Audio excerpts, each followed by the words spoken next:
Can indoor plants really help air quality and help you be healthier? Well, yes and no. I gotta say that. Joe, RX Healthy Habits coming at you. And when it comes to plants, I've been doing a lot of videos on this relative to health. And here's the thing that they found. There was a study in 1989 by NASA that was in a closed chamber that showed for sure certain plants could remove volatile, they call them VOCs, from the air. And they did show that there was an improved air quality in this closed chamber study. Now, how does that translate?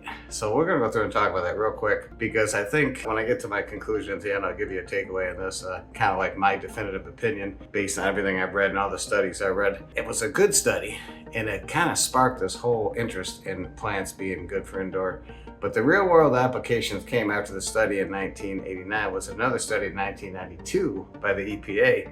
And that pointed to a similar removal rates in a typical house, but they really pointed to the fact that you probably, based on their extrapolation, would need 680 plants in your house to do the job, to really maybe have some effect on the air quality.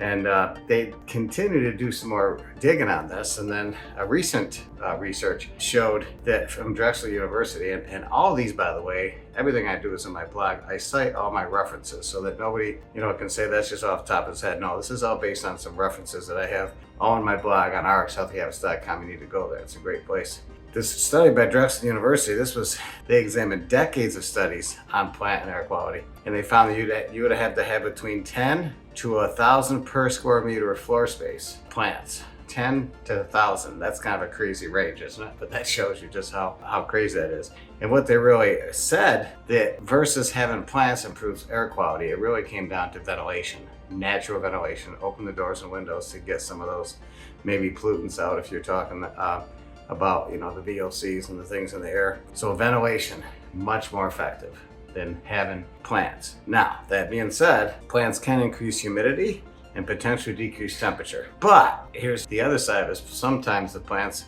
may release some VOCs themselves, and some of the soils can have some contaminants and bacteria. And for people with allergies, sometimes some of the molds in the soils can be an issue. So air quality, I don't know.